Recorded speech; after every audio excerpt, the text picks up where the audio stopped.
interrupted by people walking by. So anyways, leg day today. Quick one, staircase is always here for my lunch break. We're just gonna get right into it. Hopefully you've done your warm up. I'm gonna start with a kind of end range lunge here. I just need to go a little lower so you can see my knees. Dumbbells, don't have dumbbells, body weight's fine. I'm gonna go on the second stair myself, but feel free to use a bottom step. Feel free to use no step. Third step, I find a little bit high for me, so I wouldn't personally go there, but of course you do what you feel right. I'm basically gonna do what's called, I call it an end range lunge. So I'm gonna get down into the split squat position, nice and wide with the feet about shoulder width. I'm gonna go down deep. And really what it is a little bit of weight through the back leg, but mostly it's gonna be on your front. And I'm just gonna kind of piston down low and just do as many as I can. Weight up by my chest here, by my shoulders. I just like that because it adds that extra core element. So working that core because it's going to try to pull me forward in the trunk, but it's going to make me use the core and the back muscles, etc., to keep me up and upright. So there's the first round of the first leg. Switched up the legs nice and wide through the knees or through the legs. Again, I'm watching that nice straight line from hip through the knee through the foot. And again, I'm just kind of pistoning down at the bottom range. Again, I've probably got about 60% of the front foot, 40% on the back foot. Trying to stay nice and upright, vertical through the spine as I do it. Those are a leg burner. They don't seem like much. It's kind of like an isometric hold, but adding a little bit of movement really changes it quite dramatically. You'll see yourself. Okay, I'm just gonna do a bend over reverse fly. Again, slight bend in the knees. Get the camera angle a little bit better in that one. Go in the corner a bit. There we go. A little bit of a squat. I'm going to say deeper than just sometimes I just call a soft knee where I just have a slight bit of bend in my knee. This one I'm going to get more into this, call it a partial squat. Hinge, hip hinge at the front or of the hip, and then reverse fly it. So ideally you try to get your back as parallel as you can to the ground. Good posture through the neck. So that slight kind of bit of a chin tuck, I call it. So I'm kind of thinking I'm going to squeeze kind of a large, kind of a grapefruit or some sort of larger ball under my chin to keep my head in a neutral position. Keep the legs bent, flex at the hips slightly.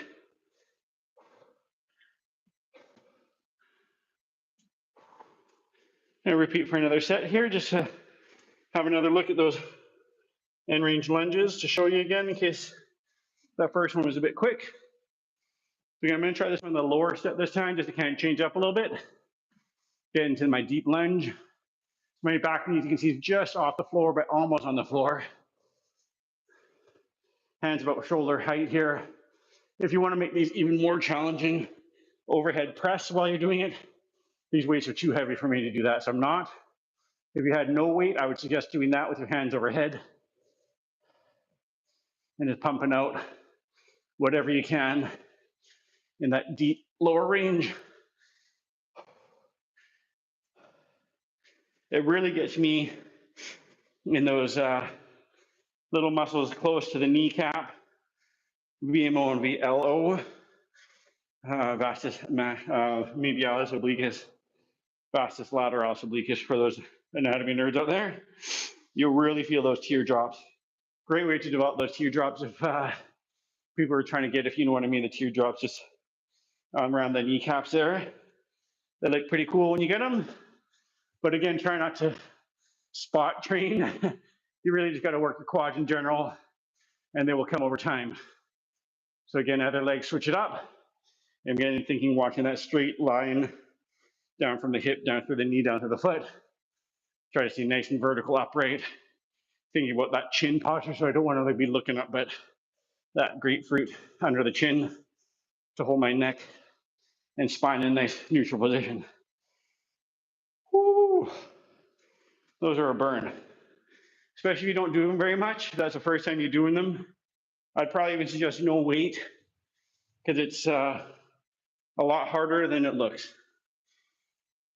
And again, if you got no weight and you're a bit more advanced, doing that kind of thing with the overhead straight elbows, kind of like you're holding a dumbbell or barbell, overhead is pretty awesome. Okay, just a repeat of the reverse fly. Try it from a different angle slightly. So again, a kind of partial squat, let's call it. You see my bum sticking pretty far back, my back's nice and flat, nice and straight. Head in neutral position. And elbows slightly bent, but relatively straight. Obviously, the straighter your arms are, harder that's gonna be. I kind of like to think I'm leading with my thumbs, so I'm pointing my thumbs up behind me. Nice squeeze through the shoulder blades. Squeeze them together.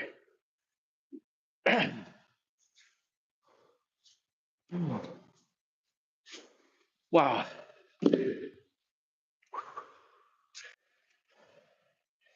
Okay. I catch my breath here. It's hard to talk and do that sometimes. So you do a Jefferson curl because it's been a little while since I've done this. Just great for back mobility. Some days you got a stiff back.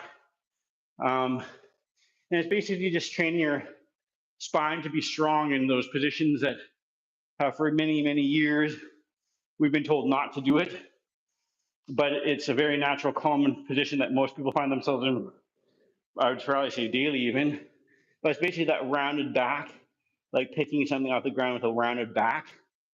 Most people find themselves to get into that position all the time. So what we're trying to do is get your body comfortable in that position and even comfortable in that position with load. So obviously, first time doing it, I would do no weight. But after you've done it a few times, you could probably add some weight.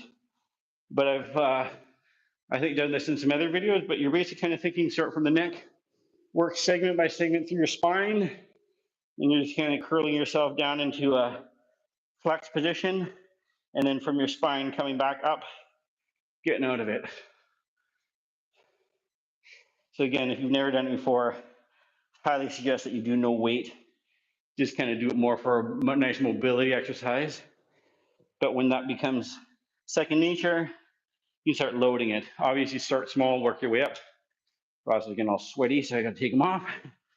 I might use a bit of weight because I've done this a number of times. I got somebody coming here. Yank.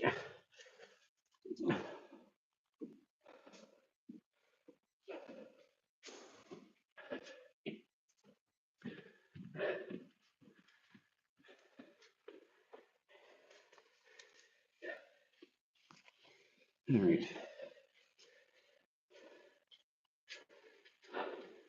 All right, so back at action. Start off nice and tall. Start with the neck. Curl down, curl down, curl down, curl down. Slight bend in the knees. Get that little bit of a hamstring stretch. And then reverse it back up from the tailbone up. Sometimes I start doing this from a elevated platform, especially if I'm holding, like, say a barbell, so it can go over the edge and give me a little bit extra range at the very bottom. Just remember, when you get back to the top, you want to get nice and straight, nice and erect, nice and tall. I would like to give a little squeeze to the bum personally. Don't necessarily have to, but that's just kind of how I like to do it. Nice squeeze to the butt, nice and tall, nice and straight. It really just helps you get nice and erect at the end of it by squeezing with your bum. It's hard not to get straight when you squeeze your bum in that upright position. So the whole purpose is to have a rounded back. People might give you weird looks because they'll be like, what are you doing? You're not supposed to do that. But again, it's one of those positions that we find ourselves as humans in quite often. I'm not saying you should be doing it all the time, but oh shit.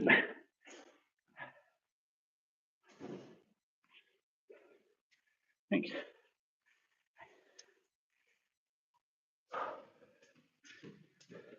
All right.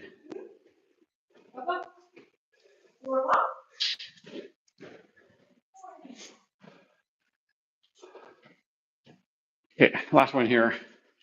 Basically, do 1 pound or one dumbbell because they're a little heavy for me to do this.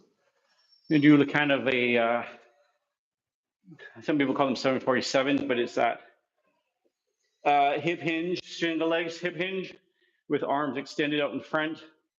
Actually, I'm going to go no weight because I find actually this is quite challenging. Thumbs up, so lead with your thumbs. And I'm going to stick my back leg out, try to get as straight as you can. Even when you get to the end, I'm kind of thinking, push my hands out in front of me like I'm flying and push the leg down behind me, away from me. So that's kind of my end position as I thumbs up it throughout the movement and then come back up to start. So bend forward, try to get nice and straight. Watch the chin position again, the grapefruit under the chin, and back. Reach, extend, and back. So try to hold that end position for a second or two, and then just switch to the other side. I might go straight on so you can see that from the front. Nice and straight, nice and tall. End position, so I try to, again, still think of that knee position or the hip position, the foot position, nice straight line down the leg. Tendency, again, is for that knee to collapse inwards. I'm going to try not to let it do that. Also, I'm going to think about my hips or my pelvis staying relatively parallel to the ground. Again, easier than done. Most people want to flare out that hip. That's not the purpose of this particular exercise, although it is a purpose for another exercise I like to do. Check out my other videos for that one. Going to end, hold. I'm reaching forward. I'm pushing my heel back towards behind me, towards the wall behind me, and back into start. Whoa, lost my balance, reset. Knee, watch that knee position. You saw maybe that my knee collapsed a little bit. Try to fix it before starting. We got a busy staircase here. Bye now, guys. Have a good day. See you later.